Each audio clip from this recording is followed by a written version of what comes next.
여러분 안녕하십니까? 한림부동산TV의 황태성입니다. 박진수입니다.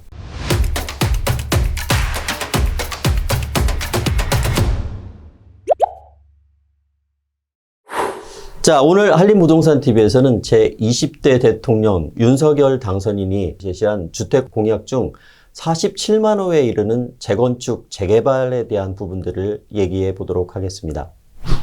윤석열 후보 당선으로 부동산 정책에도 변화가 예고됐습니다. 이 윤 당선인은 규제 완화와 주택 공급에 방점을 찍고 있는데요.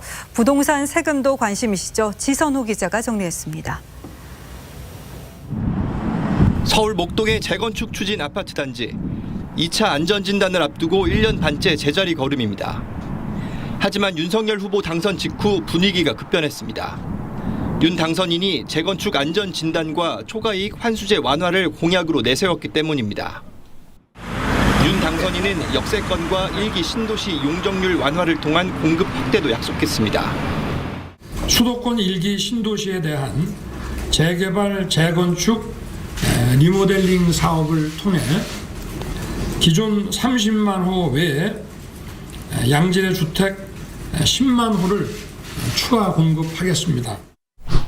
윤석열 당선인이 여러 가지 부동산 공약을 했는데, 물론 금융 대출 완화도 이제 이야기도 있었고 그런데, 일단은 주택 공급 중에 이제 재건축 재개발에 한 47만 가구를 공급하겠다라는 이제 이야기가 있었습니다. 그래서 그러면 재건축 재개발을 어디서 어떻게 진행할 것인지, 그리고 그 완화에 대한 부분들은 어떤 것인지, 이런 것들을 한번 오늘 알아보도록 해보겠습니다. 네. 주로 1기 신도시가 일단 예정지가 될 것 같아요. 1기 신도시가 노태우 정부 때 시작을 했던 거죠. 주택 공급으로는 1기 신도시 포함 200만 호 공급과 영구 임대주택이 등장했습니다. 200만 호 신도시 개발을 추진했습니다. 분당 일산 등 5개 신도시에 200만 호를 공급했는데 그때 그 공급 가격이 매우 중요했습니다. 평당 100만 원에서 200만 원 정도였는데 그게 주변 시세보다 반값 이하였다. 그래서 굉장히 노후화도 많이 됐고 일산이나 중동 평촌 그 당시 분당 이렇게 만들어졌던 이제 신도시들인데 벌써 노후화가 많이 되고 이제 슬럼화가 많이 되어 있죠. 30년이 지났습니다. 네네. 그래서 1기 신도시 재정비 사업 촉진을 위한 특별법까지 만들어집니다, 이제. 그래서 인허가 절차의 간소화를 하겠다. 안전진단제도 규제 완화를 하겠다. 재건축 초과이익 환수제를 완화하겠다. 토지 용도 변경 및 용적률 상향 등을 추진하겠다. 그래서 1번, 2번, 3번에 대한 것은 재건축 재개발을 실행함에 있어서 아주 강력한 어떤 규제 사항이었어요. 네. 이제 이걸로 인해서 사실은 재건축 재개발의 진행이 굉장히 어려웠었거든요. 그래서 이제 인허가 절차를 간소화한다라는 것, 안전진단제도 규제 완화하는 것, 특히 이제 서울시에 이제 오세훈 시장 당선되면서 비슷한 공약을 했었죠. 그래서 그걸 이제 실현하고 있고, 차기에 만약에 이제 오세훈 시장이 당선이 된다면 이러한 지금 부동산 공약들이 서울시와 굉장히 맞물려서 서울시가 지금 재개발 재건축 할 수 있는 상당한 이제 부분의 잠재적인 사업장이 많습니다. 네. 이것들이 맞물려 돌아가면 굉장히 주택 공급의 활력소가 될 것이다. 이렇게 좀 판단이 됩니다. 네. 지금 보시면 당선인의 주택 공급 공약에 대한 건데, 이제 재건축 재개발 지금 47만 호. 네. 도심 역세권 복합 개발 20만 호. 지금 도심 역세권 복합 개발은 문재인 정부 때의 8.4 이사 대책에서도 이제 많이 다뤘었죠. 네. 맞습니다. 네. 그래서 공공주도형이 있었고 민간주도형 이런 것들이 있었는데, 지금 어쨌든 이러한 맥락은 주택 공급을 위해서 윤석열 당선인의 공약에도 이제 들어와 있습니다. 그래서 우리가 전에 좀 설명을 드렸었지만 도심 지역의 역세권 중공업 지역에 주택 공급하는 제도 완화를 하겠다라는 거 이제 얼마 전에 한번 설명드렸고요. 오세훈 시장의 공약과 제도 개선에 대한 발표에 대한 내용도 한번 말씀을 드렸었습니다. 그래서 또 국공유지 차량기지 복합개발. 차량기지가 이제 지상화되어 있는 거. 서울시의 오세훈 시장이 얼마 전에 서울시 2040 발표를 할 때 서울시에 지나는 이제 지상철들을 지하화하겠다. 이제 이런 것들이 이제 맞물려 들어가네요. 서울시하고. 네. 그래서 같은 이제 맥락입니다. 그런 것들이 지하화되면 지상의 이제 유유부지에 활용할 수 있는 주택 공급도 활용할 수가 있을 것 같고요. 여러 가지 복합 용도로 활용을 할 수 있는 부분이 많이 생길 것 같습니다. 그리고 소규모 정비 사업 10만 호. 소규모 정부 사업은 가로주택 정비 사업이나 기타 이제 전국에서 활발하게 지금 이루어지고 있는데 이제 구도심의 활력소의 역할을 하고 있습니다. 네. 그리고 공공택지, 3기 신도시나 기타 이제 개발 중인 아마 신도시들의 공공택지에 142만 호. 그래서 GTX 노선도 연장을 시켜주겠다라고 얘기했죠. 그래서 이제 그런 부분들에서 효과가 좀 나올 것 같고요. 공공택지 142만 호, 기타 13만 호. 그래서 이 전체에 이제 250만 호를 공급하겠다라는 게 윤석열 당선자의 공약이었고요. 네. 그 안에 이제 청년 원가주택 30만 호, 청년 신혼부부 반값주택이 20만 호. 예, 그래서 포함되어 있죠. 50만 호가 이 공약 안에 이제 포함이 되어 있다라고 보시면 네. 될 것 같습니다. 자, 그러면 1기 신도시 한번 볼까요? 일산, 중동, 삼본, 평촌, 분당, 1991년서부터 93년 사이 건립이 된 신도시들입니다. 여기에 용적률 한번 볼까요? 용적률이 이제 굉장히 중요한 요소거든요. 네, 왜냐하면 윤석열 당선인이 1기 신도시의 용적률을 500%까지 완화해 주겠다라는 공약이 있었습니다. 네, 맞습니다. 그러면 지금 현재 169, 일산이 9%, 중동이 226%, 삼본 205%, 평촌 204%, 분당 184%. 일기 신도시들의 평균 용적률을 보면 한 200% 정도일 것 같아요. 그죠? 네. 200에서 그러면 500%로 용적률을 완화해 준다 그러면 300%가 상향이 되니 네. 지금 일기 신도시에 보급된 이 주택 가구 수의 2배가 넘는 신규 주택 공급에 효과가 있다. 지금 공약 사항으로 봐서는 그렇죠. 네. 자, 그러면 이제 이러한 주택들이 들어서면 과연 어떤 현상들이 있을까? 지금 벌써 이거 미거래되던 물량들, 그러니까 거래가 정체되어 있던 물량들이 발표 이후에 매물이 다 팔렸다, 이제. 그래서 분당 일산 재건축 시장에 뭐 들썩들썩 이런 이제 기사가 나왔는데요. 이제 다시 돌아가면, 자, 그러면 200%의 용적률에서 300%가 더 상향이 되면 건축에 대한 도시계획에 대한 이제 공간이 바뀌어지겠죠. 일산이나 일기 신도시의 보통 평균 층수가 한 15층 정도죠. 그죠? 90년대 지어졌던 아파트들이 보통 15층 정도였고요. 네. 분당 쪽으로 오면서 이제 20층 규모의 이제 아파트들이 들어서죠. 이러한 아파트들이 용적률을 500%를 채우기 위해서는 층수를 높여줘야 되겠죠. 네. 그죠? 그래야 쾌적한 환경이 들었을 거죠. 스카이라인이 네. 확 바뀌겠네요. 그러니까 이제 건폐율, 우리가 건축물이 자리 잡는 면적의 합이 이제 건폐율로 표현을 한다면 지금의 신도시의 건폐율은 용적률 200%의 규모대에 맞는 건폐율이었다라 하면 이게 이제 고층화돼서 15층에서 30층으로 늘어나게 되면 또 그대로의 건폐율을 유지하는 효과죠. 그죠? 네.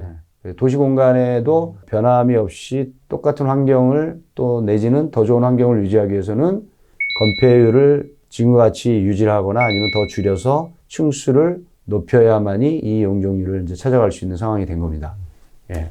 우리가 45층 정도의 주상복합 아파트들은 어디서나 이제 볼 수 있죠. 예. 그래서 이제 재건축 안전진단, 아까 앞에서도 말씀드렸지만 안전진단이 사실은 재건축과 재개발의 가장 강력한 규제였었습니다. 네. 그래서 오세훈 시장은 주거 정비 취지수제를 폐지하겠다 이런 이야기도 나왔었다는 게 재건축의 안전진단이 사실은 발목을 좀 잡았던 규제 중에 하나였는데 이것을 풀겠다. 그리고 이제 면제 공약은 폐기할 때, 그러니까 일정 기간이 지난 단지, 재건축이나 30년 이상 재개발 노후화된 단지는 면제하겠다라는 것은 폐기할 듯 하는데 아마 이것도 30년 이상에서 네. 일단 재건축 안전진단에 대한 완화를 좀 해주게 되면 뭐 또 건축물이 로케이션이나 관리 상태에 따라서 30년이 지났다고 해서 무조건 노후화됐거나 이렇지는 않거든요. 또 관리를 네. 잘한 아파트들은 또 쓸 수가 있습니다. 이제 그거에 따라서 선별을 해서 가게 되겠죠, 이제. 안 그러면 이제 일기 신도시 재건축 재개발 완화해서 다 하겠다라고 해서 그게 만약에 한꺼번에 쏟아져 나온다면 신도시를 완전히 리모델링 하는 거예요. 리뉴얼 하는 거예요. 그죠? 네. 예, 신도시를 만드는 거예요. 어떻게 보면. 그죠? 그래서 아마 진행을 하더라도 우리가 경험을 했듯이 항상 다수의 조합이나 재개발 건축의 조합이 생기게 되면 항상 부딪힘이 있죠. 그래서 빨리 가는 사업장도 있고 늦게 가는 사업장이 있어서 윤석열 당선자 재임 기간 동안에 차근차근히 이루어지지 않을까. 이게 한꺼번에 진행이 되리라고는 생각지 않는 부분입니다. 네. 이제. 예. 그래서 일기 신도시 특별법 아까 용적률 500% 이야기했는데 우리가 40에서 한 50층 정도의 이제 아파트들이 일기 신도시에서 들었을 거라고 이제 판단이 되는 거죠. 자, 그럼 제가 질문 하나를 드리겠습니다. 네. 지금 신도시 부분들로 많은 부분들에 대한 주택 공급이 진행되고 있고 또 재개발, 재건축에 대한 논의들이 이루어지고 있는데 실제 그쪽에서 살고 있던 사람들이 이주해서 나가 있을 그 시간과 공간에 대한 부분들에 대한 것들이 얘기가 있을까요? 이게 한 번에 다 개발이 된다고는 제가 생각을 안 합니다. 이제. 네. 왜냐하면 다수의 사람들이 모여 있기 때문에 조합 설립하고 총회를 거쳐서 나는 개발할 것이다, 나는 개발 안 할 것이다, 이런 이제 부딪힘도 있을 거고요. 그러다 보면 아마 동의가 빠른 단지서부터 아마 이제 개발이 되기 시작할 거예요. 그러면 네. 그거와 맞물려서 3기 신도시가 또 이제 맞물려지지 않습니까? 3기 신도시가 1기 신도시의 주변에 있어요. 그러면 이제 3기 신도시가 진행이 되면서 같이 맞물려서 순환 개발의 형태로 이제 될 것 같고, 그 다음에 이제 그러한 주거 부분들이 또 1기 신도시의 개발이 늦은 지역으로 이제 또 순환이 되겠죠, 이제. 네. 그래서 그거는 뭐 걱정 안 하셔도 될 것 같아요. 이게 한 번에 다 개발이 된다 그러면 그러한 우려가 사회적인 현상으로 나타나겠는데 뭐 절대 그런 일은 없으리라 네. 판단이 됩니다. 걱정 안 하셔도 될 것 같습니다. 알겠습니다. 이게 보시면 성남시 분당구인데 이렇게 보면 판상형이에요. 그죠? 판상형으로 꽉 차게 이렇게. 지금 제가 봤을 때 이 아파트가 한 18층 정도에서 20층 이하로 보여지는 아파트인데요. 정자동의 느티마을인데 이제 이런 것들이 탑상형의 고층형 주상복합으로 바뀌게 되겠죠.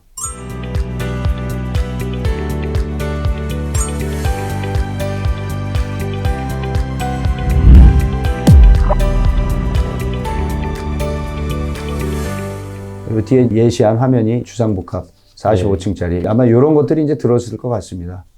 또 집값 얘기 안 할 수 없는데요. 성남 재건축 아파트 15억 뛰었다. 이제 좀 시장에 좀 맡겨둬야 되지 않을까 싶어요. 이게 왜냐하면 규제로 인해서 우리가 주택 가격이 상승한 거 네. 전 정부에서 봤잖아요. 그러면 전 시간에도 한번 말씀드렸듯이 완화를 했을 때 어떤 현상들이 나올 것이냐. 그런 것도 한번 지켜보자고 했잖아요. 이게 계속 아파트 값이 뛸 것이냐. 그러면 어떤 시장 경제에 주택 공급이 앞으로 계속 많아지면서 그렇다고 수요자들이 항상 무한대로 증가하는 건 아니거든요. 어느 정도 올라가게 되면 이제 멈추게 되어 있으니까 이게 마냥 뛸이라고 보지는 않습니다. 이러한 효과가 완화를 해준다고 하니까 재건축 재개발 된다고 판단하니까 수요자들이 몰려들겠죠. 그죠? 15억씩 뛰는 것들은 이제 일시적인 현상이라고 보고 어느 수요와 공급에 맞춰서 가격이 어느 정도 자리 잡으리라 판단이 됩니다. 압구정 현대아파트 재건축 조감도네요. 지금 보시면 45층의 이러한 아파트들이 질비하게 늘었을 건데 전에 왜 우리가 15층 이하의 한강변에 쭉 늘어선 현대 압구정 아파트 이렇게 꽉 들어차서 퍼즐 맞추듯이 일정 간격으로 맞춰진 아파트의 어떤 공간 구성보다는 네. 인면이 굉장히 다채로워서 이렇게 보기에도 좋지 않습니까? 그래서 이러한 45층의 이제 아파트들이 들어서면서 공간들이 좀 시원해졌어요. 그 다음에 지상의 조경 면적이나 이런 수변 공간들이 이제 들어설 수 있는 공간을 갖게 되는 거죠. 장단점이 있는데 현재의 기술력으로는 네. 충분히 가능한 부분들이기 때문에 이렇게 보기 좋은 서울시의 재건축 재개발 후의 모습이 이런 식으로 펼쳐지지 않을까 판단이 됩니다. 보기만 해도 시원합니다. 그래서 지금 1구역서부터 6구역까지 쭉 강변도로 타면서 이렇게 쭉 보시면 15층짜리의 성냥갑 같은 아파트들이 질비하게 들어서 있거든요. 이것들이 이제 아마 아까 앞에 본 그림처럼 네. 이제 바뀔 거고요. 지금 이제 주민들이 이제 발빠르게 움직이기 시작했습니다. 그래서 현재 이렇게 1구역서부터 6구역까지 조합 설립되어 있고 뭐 창립 총회도 하고 조합 설립 인가도 되어 있고 그래서 네. 인허가를 빨리 할 수 있게끔 행정규제를 완화해 준다고 그랬으니까 속도를 빨리 낼 것 같습니다. 1년에서 2년 사이에는 사업이 진행될 수 있지 않을까 이렇게 판단이 되어집니다. 네. 이렇게 오늘 윤석열 당선인의 재건축 재개발에 대한 공약 훑어봤는데요. 이제 요점은 그런 것 같습니다. 이제 행정규제 완화를 통해서 재건축 재개발을 빨리 진행을 하겠다. 그리고 지금 현재는 1기부터 3기 신도시까지 새로운 토지를 찾아서 대규모의 신도시를 만드는 것보다는 기존에 개발되었던 신도시를 개발을 해서 주택 공급을 하겠다. 그래서 그 부분에 용적률이 지금 아까 평균 용적률 200%인 신도시들을 용적률 500%까지 완화해줘서 15층에서 20층으로 구성되어 있는 아파트 단지를 40층 이상의 하이라이스 건축물들로 구성을 해서 새로운 신도시의 패러다임을 만들어가는 공약으로 발의가 될 것이다. 자, 이것이 재건축, 재개발에 대한 이제 공약에 대한 흐름이었고 또 나중에 결과에 대한 것을 우리가 한번 예측을 해보는 시간이었습니다. 오늘은 여기까지 하겠습니다. 네, 알겠습니다. 자, 오늘은 제20대 대통령 윤석열 당선인이 제시한 주택공약 중 47만 호에 이르는 재건축, 재개발에 대한 내용들 다뤄봤습니다. 오늘 이야기는 여기까지입니다. 여러분, 감사합니다. 감사합니다.